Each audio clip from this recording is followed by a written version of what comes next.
Hey guys, what's up? It's ShaWanna Nicole. Thank you for coming back to this channel. Ever since the day that you went away, you've been sending flowers to me, flowers today, flowers. Today we're going to be starting a 3-part series where I will be telling you ways and advice on how you can invest in your free time. With all this extra free time, why not put that to use? So the first way you can invest in your free time is with your career. I'm going to give you 5 tips on how you can invest in your career. My first tip is to develop new skills within your career.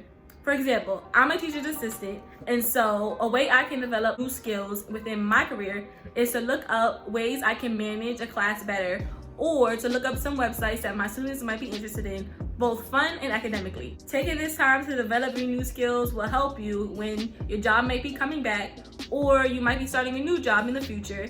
And being able to put these skills down on your resume is a great way to set you up for success. Speaking of resume, my second tip is to update your resume or those academic websites like LinkedIn. Take this time and really thoroughly go through each of your resume and your LinkedIn. Make sure everything is updated. Here are some small yet powerful ways you can update your resume. Update your skills section. Take that tip that we just discussed in number 1 with the new skills that you just developed and add those in. Also, check for keywords in your resume. You want to make sure you're using good academic language all throughout. Another way is to update the formatting of your resume. Maybe you just want to revamp it, make it look fresh and new, or change the flow. You always want to make sure it's at least 1 page. Another thing you can do is remove old phrases that you don't use or that you used maybe in a different job. You want to make sure that the phrases you're using are current and up to date. And the last way you can update your resume is to refresh your contact information. Make sure it's up to date. If you moved, if you got a new cell phone number, those are things that you need to change so that way they can find you and contact you. Connect with 3 other people each day, and if that's too much, maybe 1 person a day. Either way, you're updating your information and you're making sure that whoever's looking for you, you are making it easier for them to find you.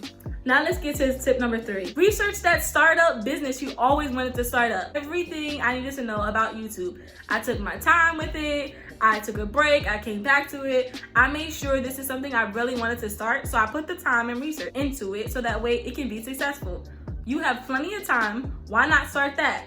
You can watch YouTube videos. Maybe you can also take an online class. All these things are going to set you up for success. I know it might be scary wanting to start a new business or even to think of something new that you would like to try for the public to see or for you to test out. But this is a time to coach yourself. Let yourself know that it's okay to start something new. It's okay to do the research and put in the work in order to make sure that your new business is going to be successful. Use this time to do just that. My 4th tip is to do job searches. You know that job you always wanted to apply for, that the application was way too long for you to actually sit down and do? Now you have the time to use it and to apply. Take that resume that you just updated and those skills you just learned and took the time to develop and put it to use. Apply for that job you always wanted to apply for.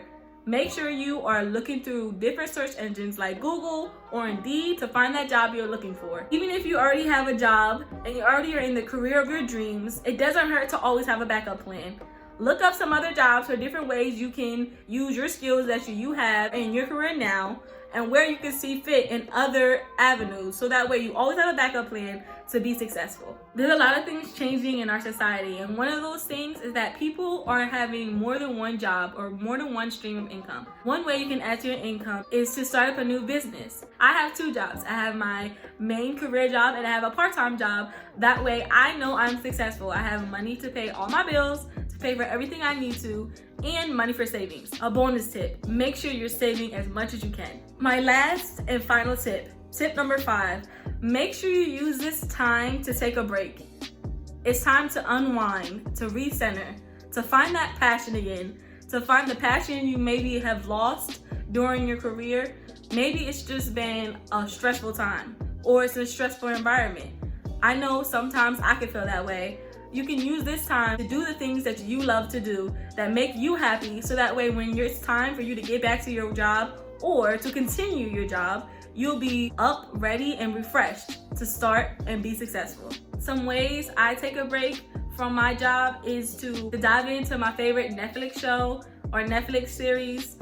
maybe even look up some new YouTubers I've never researched before, or to spend time with family or friends. I also enjoy listening to music and making sure that I'm laughing and finding things that make me happy. So taking a break is not always easy. It can be hard, but it is worth it and can be very valuable to you in your future. So those were 5 ways you can invest in your free time during this quarantine time. I think I'm gonna call this series Quarantine Diaries. And so look forward to part 2 of this video where we'll talk about self-care. Thank you so much for watching. Don't forget to like, comment, and subscribe. Also, don't forget to turn the notification bell on so that way you get notified every time I upload a new video. Thank you for watching. Bye guys.